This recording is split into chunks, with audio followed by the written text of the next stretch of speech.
Okay, credit where credit is due. No one outside Scotland bothers about who wins the SPFL really.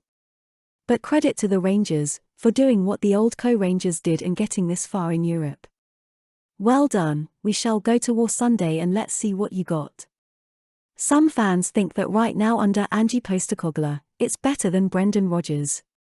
In terms of the desire from the first minute to the 90th minute, Ange Postecoglou is still going on, still giving a couple of players stick for not making the right choices in possession with 2 minutes to go and they're 7-0 up. The manager doesn't stop, and neither do we. Is the football we are watching now at Celtic better than Rodgers' Invincible Celtic team? As the Scottish Cup semi-final approaches, Celtic fans are gripped with the realisation that the 5th treble in 6 years could be in the offing. That alone was unthinkable back in the 80s and 1990s. What does it really say about Scottish football? For a club that had no manager until July, no captain, and no CEO, that is quite some feat. Chris Sutton and John Hartson have both been extremely vocal in saying that if Ange manages to pull off this league title, it will be up there with one of the greatest titles in the recent history of the club. I think this could be the best year ever watching Celtic. The Cup double in '88 was special, but this. Celtic are well on course for their 10th title in 11 years.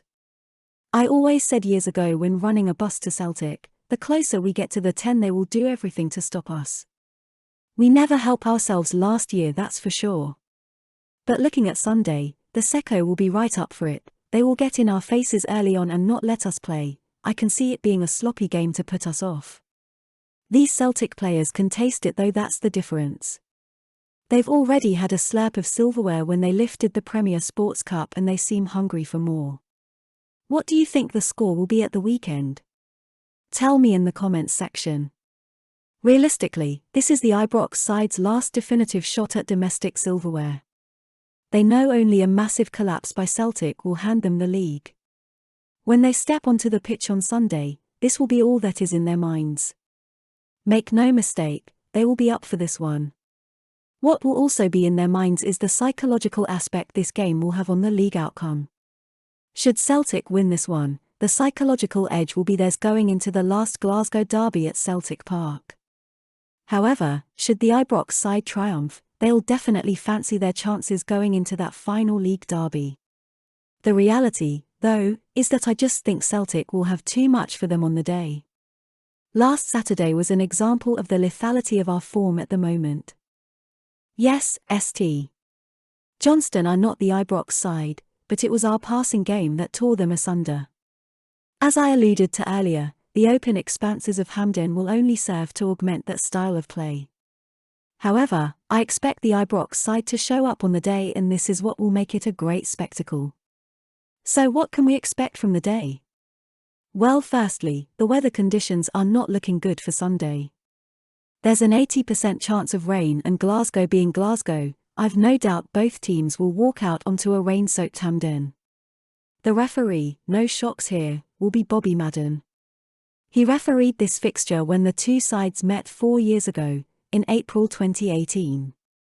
He gave Celtic 2 penalties on the day and the boys ran out 4-0 winners, with Rogic opening the scoring, followed by a goal from Callum McGregor. The 2 second-half penalties were scored by Dembele and Notcham. On Sunday, 2 very different sides from the teams that took to the pitch 4 years ago will line up against each other. Of the Celtic contingent 4 years ago, only Tom Rogic, James Forrest and Callum McGregor remain at the club. For the Ibrox side, only James Tavernier and Alfredo Morelos remain, and as we all know, Morelos will not be available for selection on the day due to injury. Going on from yesterday's video, this is my predicted starting lineup. Hart, Ralston, Carter-Vickers, Starfelt, Juranovic, McGregor, Hatate, Rogic, Hotta, Maeda, Abada. The subs will play a big part and we have the stronger squad, so all should be fine on Sunday. And on that note, have a great day, Celtic fans.